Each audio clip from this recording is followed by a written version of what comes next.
नमस्कार दोस्तों, दीपावली की शुभकामनाएं। मुहूर्त ट्रेडिंग के लिए कुछ शेयरों की बात करेंगे दोस्तों इस वीडियो में। मुहूर्त ट्रेडिंग में ज़्यादातर निवेशक खरीदारी करते हैं, भले ही कम क्वांटिटी में हो। अगर अच्छे शेयरों को खरीदा जाए तो नेक्स्ट दिवाली तक बढ़िया रिटर्न मिल सकता है।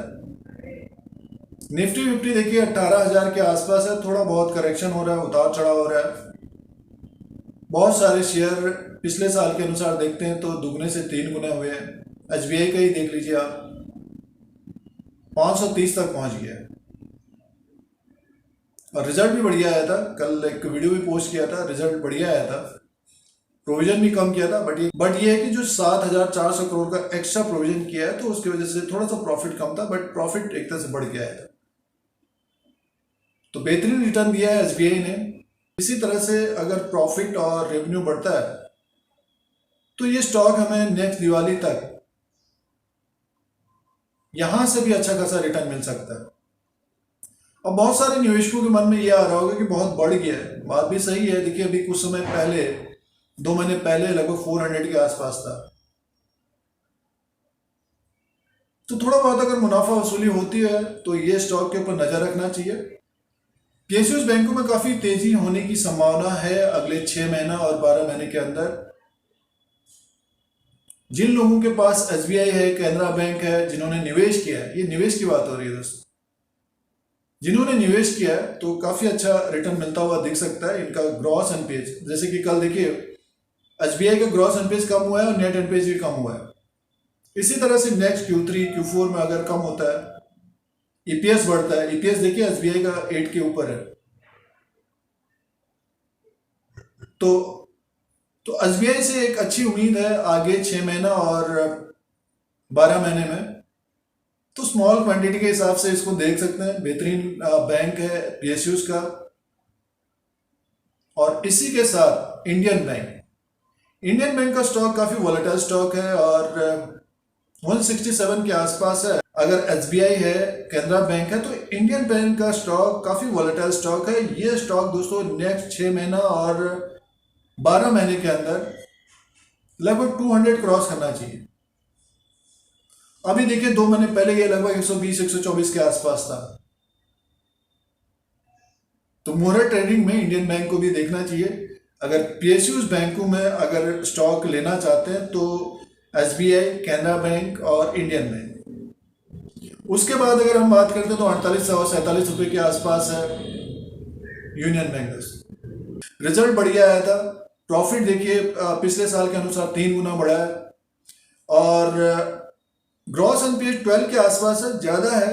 तो नेक्स्ट Q3 Q4 में अगर ग्रॉस एनपीएज कम होते हैं तो यूनियन बैंक से काफी उम्मीदें हैं दोस्तों। बड़ा बैंक है एक तरह से। अगर हम पीएसयूज बैंकों में देखते हैं तो यूनियन बैंक का स्टॉक काफी अंडर वैल्यू स्टॉक है, बट ये है कि जो ग्रॉस एनपीएज है, नेट एनपीएज है, ऊपर की तरफ है और मर्जर भी हुआ था, उसकी वजह से भी है। रेवेन्यू और प्रॉफिट बढ़ता जाएगा और एनपीएस कम होते जाएंगे तो ये स्टॉक में काफी तेजी की संभावना रहेगी नेक्स्ट 6 से 12 महीने के अंदर।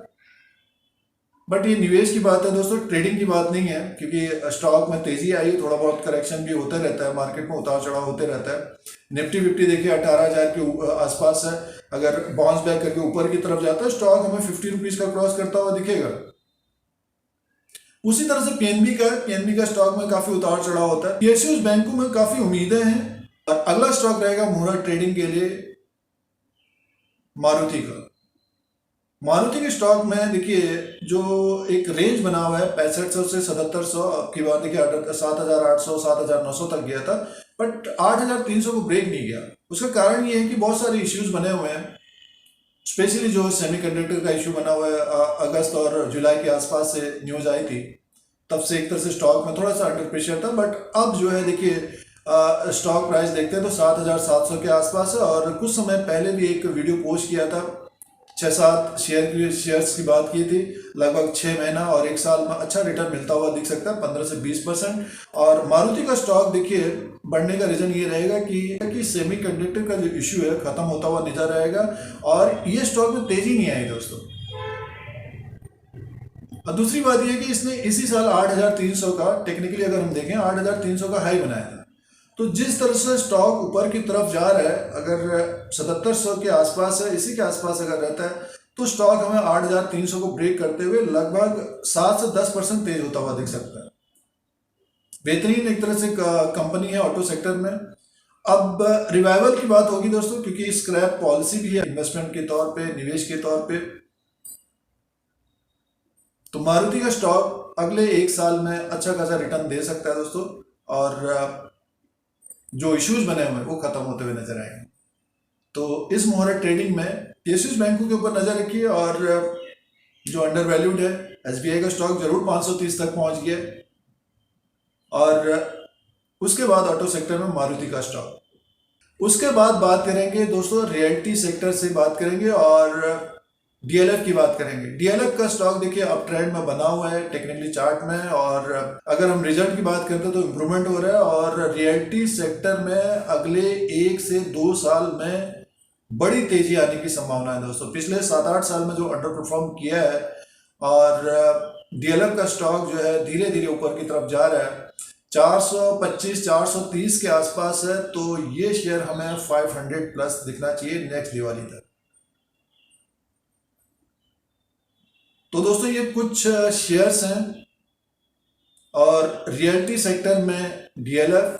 पीएसयूज बैंकों की बात करते हैं तो इंडियन बैंक, अगर एसबीआई है, और कैनरा बैंक अगर है तो Indian bank, UBI union bank of India, PNB. तो अपने अनुसार देख सकते हैं, इनमें ग्रॉस एनपीएस कम होते हुए नजर आ रहे हैं, और नेक्स्ट 6 महीना और 12 महीने में अच्छा करता हुआ देख सकते हैं दोस्तों। तो निवेश के लिए अगर शेयरों के नजर रखना है तो इन पीएसयूज बैंकों में देखना चाहिए। निवेश की बात हो रही है दोस्तों, ट्रेडिंग की बात नहीं हो रही यहाँ पे, ठीक है। काफी उतार चढ़ाव भी होता है, और जिस तरह से निफ्टी ऊपर की तरफ है तो करेक्शन की भी संभावना रहेगी। ऑटो सेक्टर में मारुति है, और रियल्टी सेक्टर की बात करते हैं तो डीएलएफ। नेक्स्ट दिवाली तक इनमें एक अच्छा रिटर्न मिलता हुआ दिख सकता है। यूट्यूब चैनल से जुड़े रहने के लिए सब्सक्राइब और बेल आइकन को प्रेस करें, लाइक करें, शेयर करें। फिर कोई नया वीडियो लेके आएंगे। आज के लिए इतना ही, धन्यवाद।